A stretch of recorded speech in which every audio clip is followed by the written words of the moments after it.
Европското првенство во ракомет веќе се ближи кон крајот, но од Европската куќа на ракометот од глупост помала до поголема. Почна пред почетокот на Европското првенство со одземање на номинацијата на Начевски и на Николов, а сега веќе влегуваат во завршницата турбо со глупост и глупост која од која поголема. Токму така, после она што го видовме, скандалозната одлука од земањето на номинацијата и да изфрлањето буквално на нашите 20 еминентни суди од Европското првенство, видовме уште еден куп судиски грешки за кои самите ЕХФ признаа дека судиите погрешиле, меѓутоа резултатот остана непроменет. Зборуваме за надпревар со Шведска. Се извинија. А она што доаѓа како најнов бисер, како трет чин во оваа драма на ЕХФ, која апсолутно покажува дека е приватна семејна организација, дека е небулозна организација, дека е организација на лоби, е изјавата на хрватскиот селектор, на Дагур Цигурцон, човекот кој доаѓа од Исланд, ислангјанец и кој буквално фронтално ја нападна ЕХФ, велејќи дека тие воопшто не се некоја спортска организација, туку се ресторан за брза храна, кујна за брза храна, и ги третираат ракометарите како замрзнато пилешко месо. Ова е по мене изјава која многу кажува. Брзата храна, односно брзата кујна и брзата храна од кујната на ЕХФ нас најмногу не погоди со, како што многумина, а можеби и ние бевме во нив кога излеговме со информацијата елиминирани Начевски и Николов, но тоа зборче елиминирани се покажува дека е погрешно, значи одземена е номинацијата.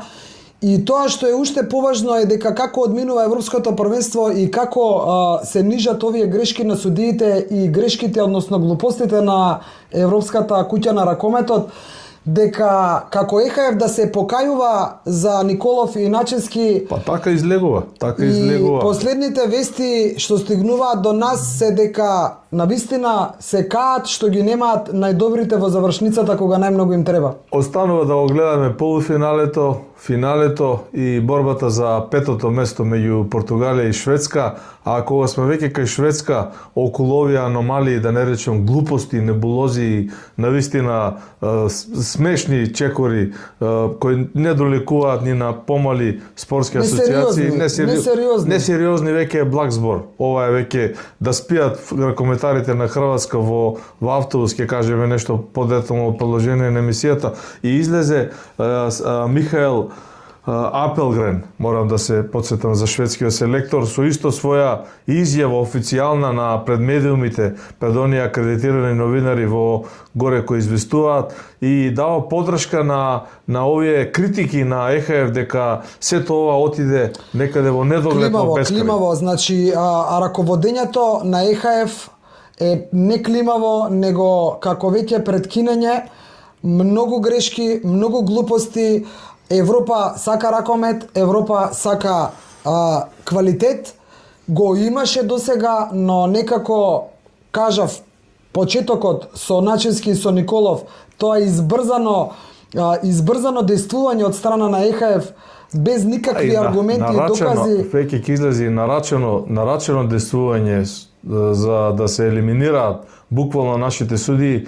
Сега сите овие примери ја покажува фактички како работи ЕХФ. Неспособноста, значи неспособноста на ЕХФ пресликана во тие лоби групи балкански и лоби групи скандинавски кои што ги зборувавме во минатата емисија.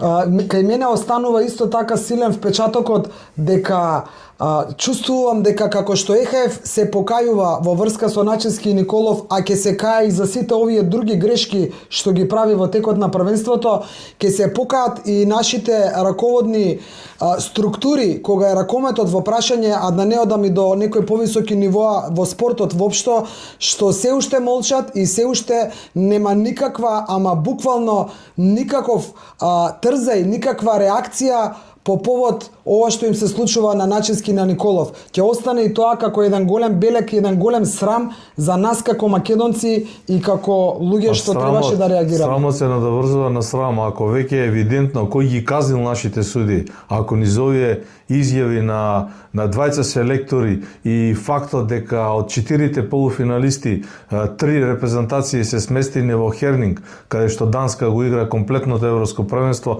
а репрезентацијата на Хрватска е сместена 40 километри подалеку од градот кај што се игра од салата и патувале 5 часа за да стигнат таму, спиеле по автобус хрватите измалтретирани до безкрај. Само по себе покажува дури може би да има и некоја намера или смислено сценарио, сега оддалеку не е пристојно да кажеме.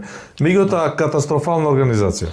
Тоа што сакам исто така да го потенцирам на оваа тема е дека следејќи ги хрватските медиуми како реагираат и како пренесуваат се детално во врска со изјавите на прво на селекторот, а потоа и поддршката што им доаѓа од повеќе страни, ги следам и коментарите што се подолу, каде што некако вака мешаница настанува тука пред револт, Наташа, пред револт. ракометниот гол, да кажам, сакам да кажам на тема коментари и на тема Хрватска и Србија, докаде оди таа работа сега. Па добро, излегува на површина дека председателот на Надпреварска комисија Божидар Ѓурковиќ е и член на издржниот одбор на ЕХФ е доаѓа од Србија. И главната лична секретарка на председателот Видарер, Весна Лазик, така го пишува дека е личен асистент, личен секретар на председателот на ЕХФ Видарер, доаѓаат исто од Србија, а за подпредседателот, за првиот подпредседател на ЕХФ кој доаѓа од Црна Гора, за кој што за Предраг Бошковиќ зборувавме во претходната емисија, да не се повторуваме. Немаше реакција за апсење негова, немаше реакција од ЕХФ. Да.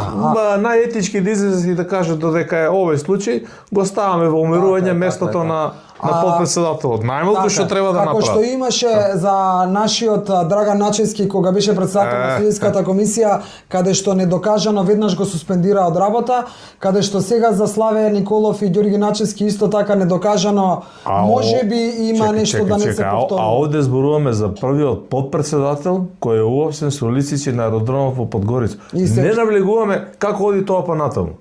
Ние зборуваме, нема реакција од ЕХФ. Така, не е поентата за личноста сега и за човекот кој што и како е. Како ЕХФ има нееднаков аршин. Така е. И доваѓаме до мнение, до анализата, сознание дека можеби сето ова и не е случајно.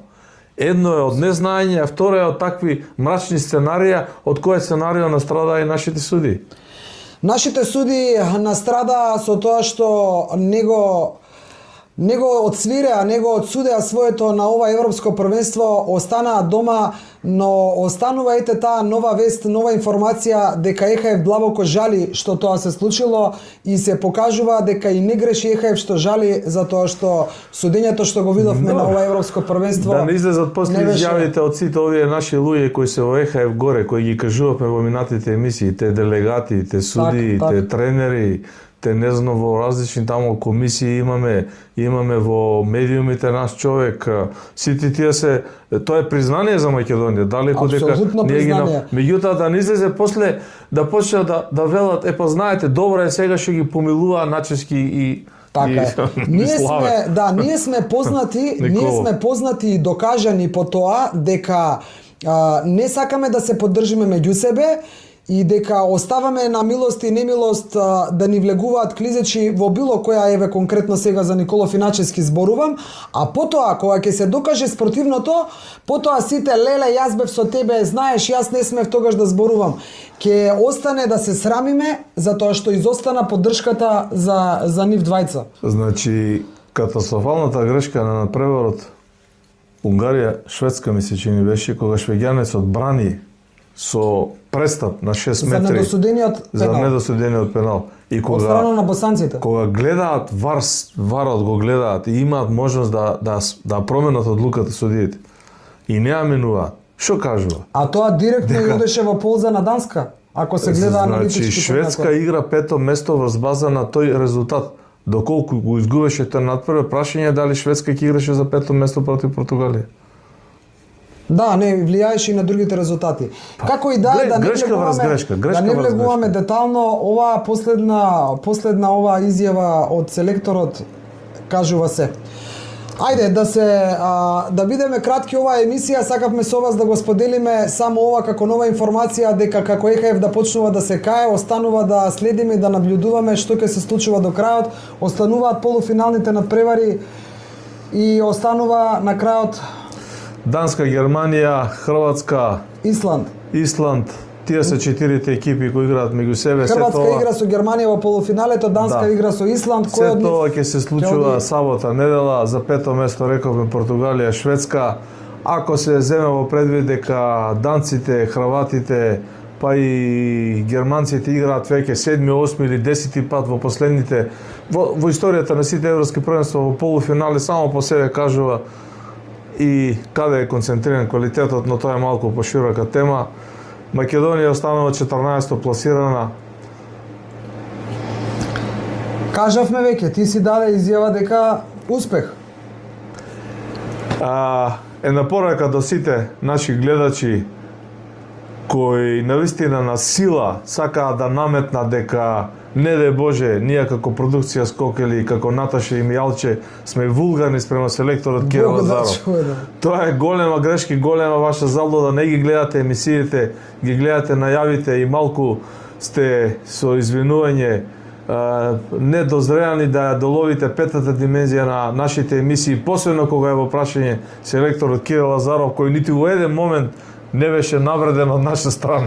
Јас не сакам да зборувам на таа тема, секој има право да мисли што сака, ама апсолутно мене лично не ме тангираат различните мислења од мојот став, но ако можете да забележите, доаѓа крајот на вулгарностите и на навредите упатени и кон селектори, и кон тренери, и кон нашата продукција.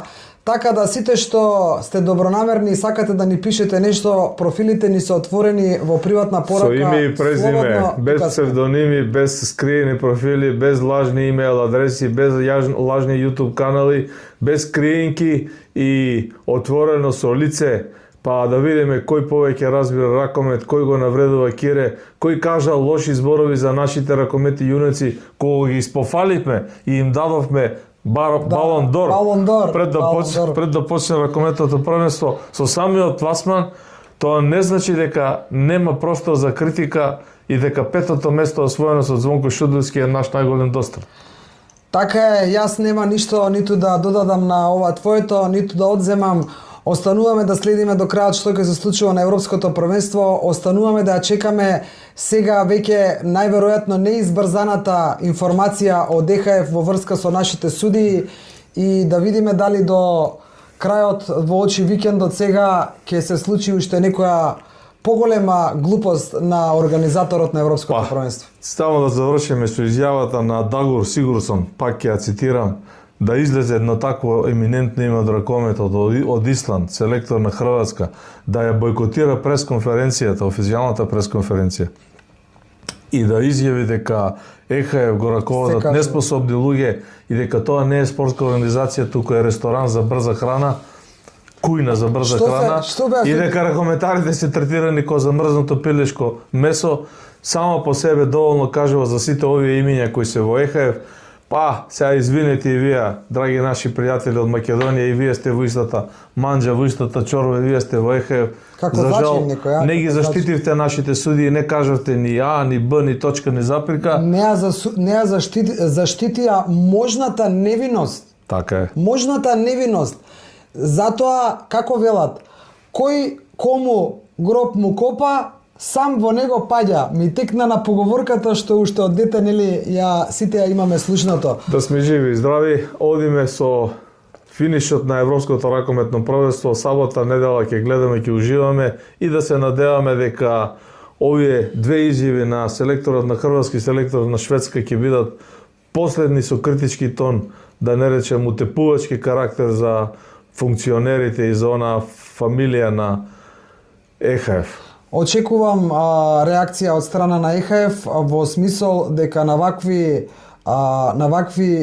непромислени и избрзани работи во очи на европското, за време на европското, еве во финишот веќе сме на европското, дека некој ќе сноси последици, дали ќе биде тоа од ова нашето лоби, дали ќе биде тоа од некое друго лоби и дали ќе тргне оваа организација ракометна малку посериозно напред, ќе видиме.